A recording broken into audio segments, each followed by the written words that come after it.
Si può proprio dire che sarà un autunno rovente, ma non si sa per le temperature, stiamo parlando invece per i rincari delle tariffe di luce e gas, una mazzata per i consumatori ma anche per le imprese, si stima un aumento del 40%, almeno questo ha detto lanciando l'allarme il ministro Cingolani. Aumenteranno i costi di produzione, verosimilmente anche per le aziende. Il governo a questo punto ha tre strade. Queste dovrebbe essere, ovvero l'abbattimento dell'IVA o degli oneri di sistema, oppure una specie di bonus per le famiglie. Chissà come andrà a finire, però noi vogliamo fare il punto della situazione insieme a Barbara Puschiasis, Presidente Consumatori Attivi, che è venuta a trovarci questa sera. Buonasera e grazie per l'invito. Allora, il suo aiuto, Puschiasis, è quello di farci capire questo 40%, se è così, innanzitutto, se così fosse, in che cosa si traduce in termini di pecunia. Faccio anche il gesto. È proprio così, questo è il problema. Praticamente l'ARERA, che è l'autorità per l'energia, ogni 3 mesi va a fissare quello che è il nuovo costo dell'energia elettrica e del gas.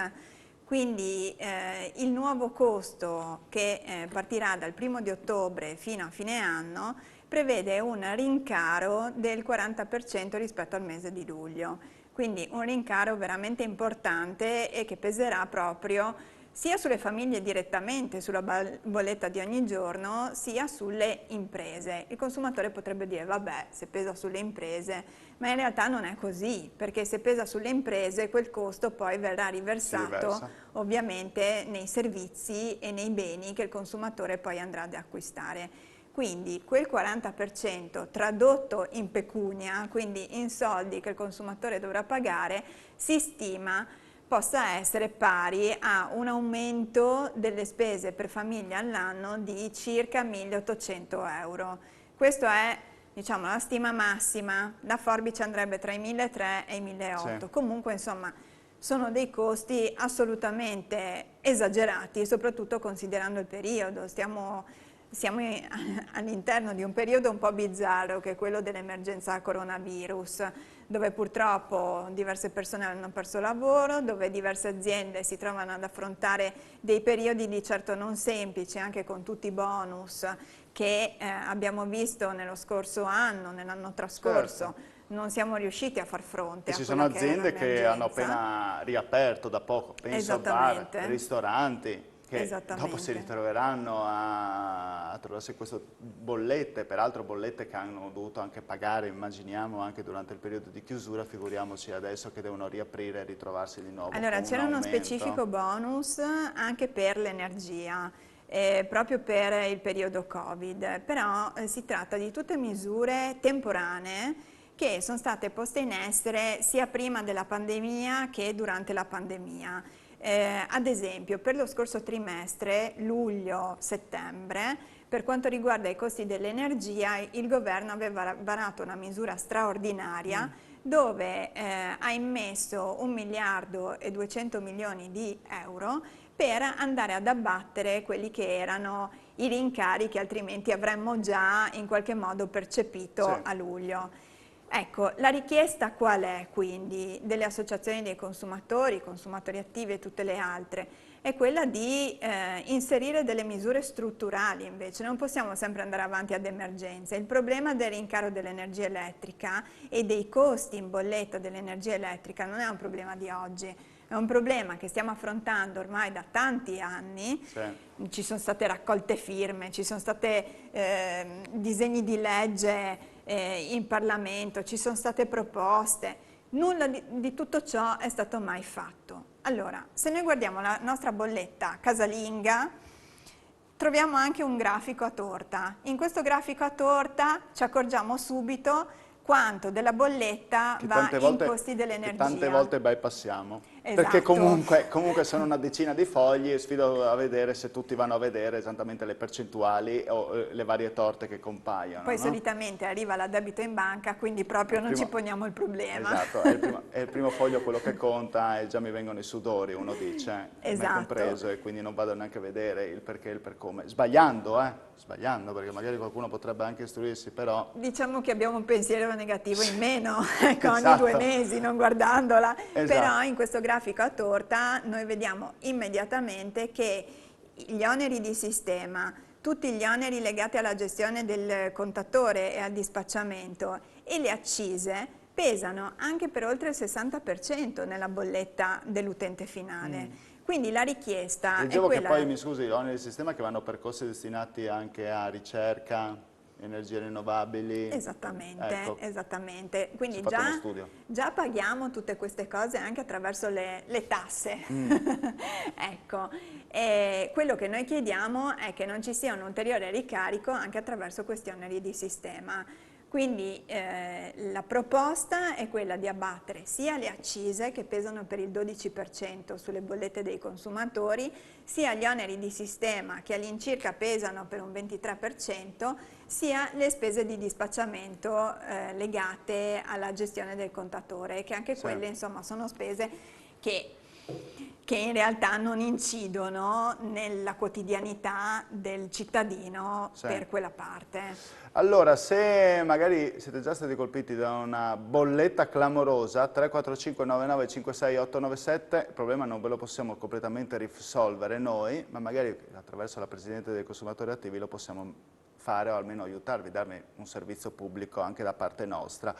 E peraltro c'erano arrivate anche segnalazioni di qualcuno che dice ma quanto sono costate queste vacanze e soprattutto casi che ci sono anche arrivati in redazione di qualcuno che dice sì, ho pagato l'aereo, mi hanno detto aereo in partenza da Venezia, faccio un esempio, poteva essere anche Milano, partire da 29 euro, poi alla fine c'è la valigia che doveva mettere 30 euro, oppure la flessibilità, oppure c'era un altro. Alla fine il conto era 100 euro, anziché 29, un classico specchietto della lode. Queste vacanze effettivamente sono costate tanto?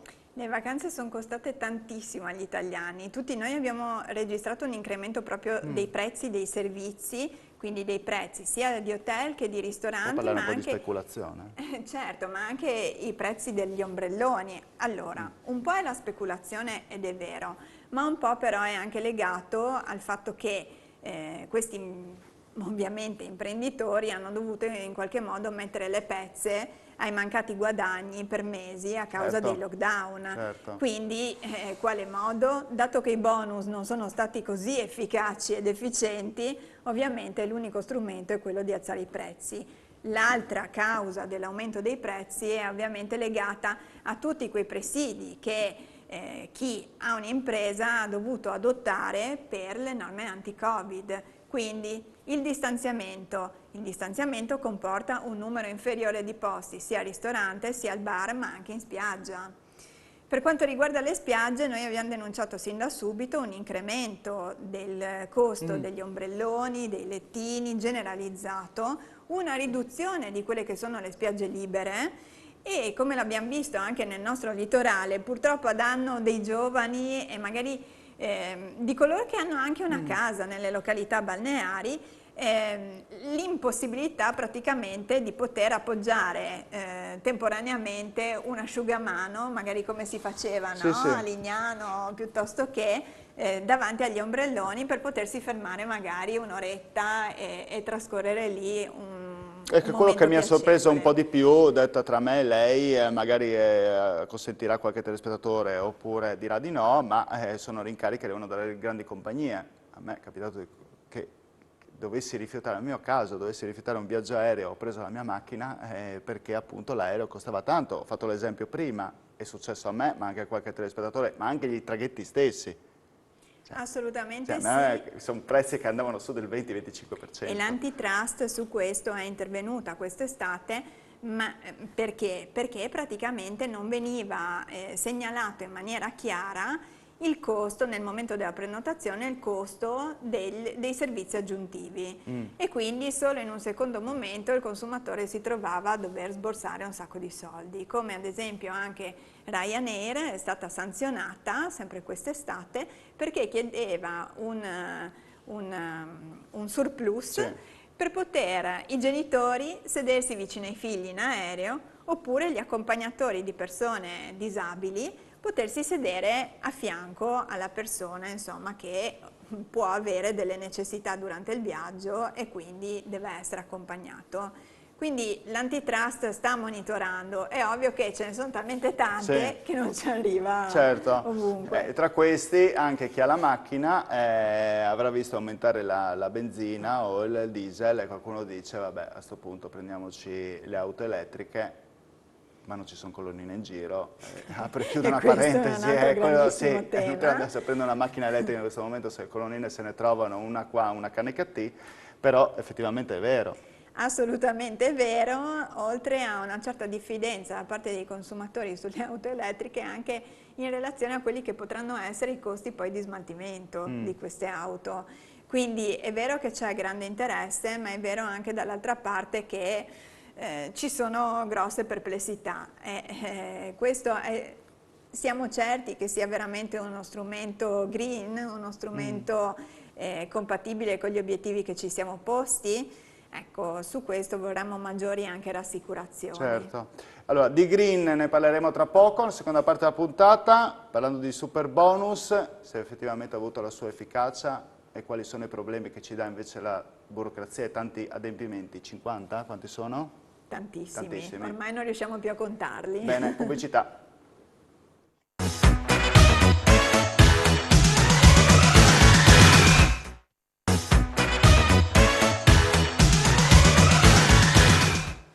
Bentornati in onda con Telefriuli, qui al mio fianco Barbara Puschiasis, l'abbiamo vista, eccola qua, Presidente Consumatori Attivi, si parla di autunno rovente per quanto riguarda luce e gas con un aumento dei prezzi. Vogliamo anche parlare però anche di tanti altri temi, io inizierei anche subito da uno di attualità di oggi, quello delle condanne dei vertici di Copca, però è stato rigettato la richiesta del risarcimento da parte dei soci. Sì, esatto. Voi avete anche seguito queste vicende, insomma, come consumatori, quindi sapete molto meglio di noi, insomma, che tipo di commento si può fare, cosa si può fare a questo punto, visto che è stato rigettato questa richiesta. Allora, noi da sempre ovviamente siamo a fianco dei risparmiatori traditi. Non abbiamo seguito le costituzioni di parte civile all'interno di questo processo, però abbiamo sempre affiancato il gruppo, insomma, che ha portato avanti queste lotte, queste rimostranze. Allora, come l'abbiamo detto anche per le banche venete, e lo ridico per quanto riguarda Copca, la costituzione di parte civile in questi processi è la testimonianza della volontà delle persone di chiedere che sia fatta giustizia, quindi che ci sia un accertamento dei fatti che sono stati compiuti. Questa sentenza è una sentenza che sicuramente non accontenta i risparmiatori, sicuramente si aspettavano di più. Sicuramente insomma c'erano altre attese, però mi sento di dire una cosa, questo è un punto fermo, nel senso che è una sentenza di condanna, le pene comunque sono della reclusione e insomma anche di diversi anni. Se ci fosse stata la condanna al risarcimento dei danni per i vari risparmiatori, sicuramente sarebbe stata quella che noi chiamiamo una condanna generica, quindi il giudice penale avrebbe rinviato al giudice civile per la quantificazione e questo avrebbe imposto poi ai risparmiatori di dover fare un'ulteriore causa davanti al giudice civile e passare così altri anni per andare a trovare una quantificazione del danno. Allora, abbiamo uno strumento che è uno strumento importante sul quale stiamo cercando di lavorare da diverso tempo, che è il fondo di indennizzo regionale per i soci delle cooperative. Abbiamo già fatto diversi incontri con l'assessore Zilli della Regione Friuli Venezia Giulia che appunto ce l'ha in mano. Ad oggi siamo arrivati a uno stanziamento di 17 milioni di euro. Quindi diciamo una dotazione, un tesoretto importante sul quale chiediamo che venga fatta subito luce in relazione all'utilizzo, nel senso che non abbiamo ancora un regolamento, noi abbiamo chiesto di poterlo condividere, eventualmente di offrire il nostro contributo, dato che abbiamo contribuito a stendere quello nazionale per le banche venete, e di farlo partire subito. Ora abbiamo una sentenza di condanna. Poi qualcuno dirà è troppo, è poco, però ce l'abbiamo. Delle cose non hanno funzionato. Quindi ci sono dei soggetti che comunque, anche se non sono in quella sentenza, purtroppo ne hanno subito le conseguenze. Bene, allora è il momento che anche la Regione vari questo fondo e vada a disciplinare le modalità di accesso. Speriamo che insomma a breve l'assessore Certo. Zilli ci dia l'incontro e insomma c'è Magari sempre stata attraverso anche questa collaborazione. trasmissione se la Esattamente. guarderà o gli arriveranno alle antenne questo suo appello, magari direttamente da domani, insomma, la Regione si mobiliti perché non tutto è perso. Ecco, questo volevamo Assolutamente. lanciare questo tipo di messaggio chiarendolo anche ai direttamente ai telespettatori e risparmiatori che magari ci stanno guardando, che sono stati danneggiati. Allora, Puskiasis, parlavamo, l'avevo detto alla fine della prima parte della trasmissione, sul super bonus, perché qua si apre un mondo per capire che vantaggi ci sono, cosa si può utilizzare del super bonus, se la casa si può fare effettivamente gratis, se c'è speculazione, ne parlavamo prima anche per le vacanze, ma in questo caso delle materie prime. Da che cosa cominciamo? Dalle materie prime? Visto che parliamo di rincaro dei prezzi. Io vorrei sinceramente concentrarmi sulle problematiche, non Sì. per parlare sempre di problemi, Poi ma per ne ho affrontate già abbastanza, Esatto. mi sto facendo queste domande. Una trasmissione di problemi, Sì. ma in realtà è utile sapere quali sono le criticità per approcciarsi nel modo corretto al super bonus. Allora, lo spot è stato fin dall'inizio super bonus lavori gratis. Questo non è, stiamo attenti, perché non tutti gli interventi rientrano nel super bonus. Potremmo fare una trasmissione intera su quali interventi rientrano e quali no. Comunque, per essere semplice, gli interventi che rientrano sono quelli di efficientamento energetico e di riqualificazione strutturale degli immobili. Il rifacimento, ad esempio, delle piastrelle del bagno non rientra all'interno del super bonus. Che cosa è successo? Che ai nostri sportelli ci sono state segnalate purtroppo tanti episodi di persone che si sono viste addirittura chiamare a casa o scampanellare alla porta di casa da agenti che hanno proposto appunto interventi nell'immobile, nella casa di abitazione a costo zero, però previo versamento di una sorta di caparra confermatoria che poi sarebbe stata restituita a detta di chi l'ha proposta per fare un'analisi preliminare della fattibilità degli interventi, ma assicurando che quegli interventi sarebbero stati fatti e che sarebbero stati fatti senza tirar fuori un euro.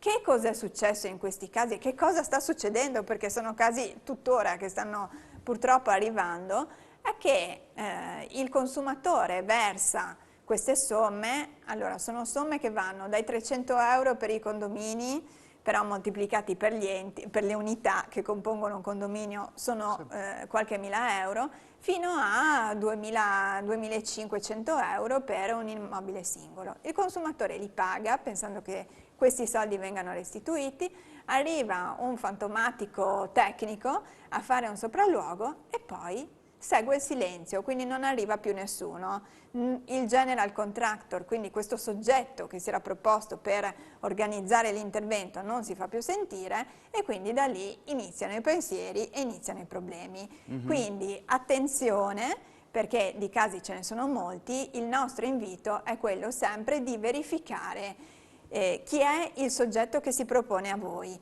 quindi di verificare se questo soggetto si è costituito qualche mese prima, magari andate in Camera di Commercio, fate una visura camerale che dice sempre molte cose, vedete chi sono i soci, chiedete in giro ai professionisti di fiducia. Ha ragione un po' il procuratore di Trieste quando c'era stata purtroppo la sparatoria anche lì a Trieste, che bisogna andare a monitorare nei cantieri perché magari col super bonus sono nate aziende che magari non possono essere... Sì, c'è stato proprio un fiorire di nuove aziende che si propongono di gestire questo tipo di interventi.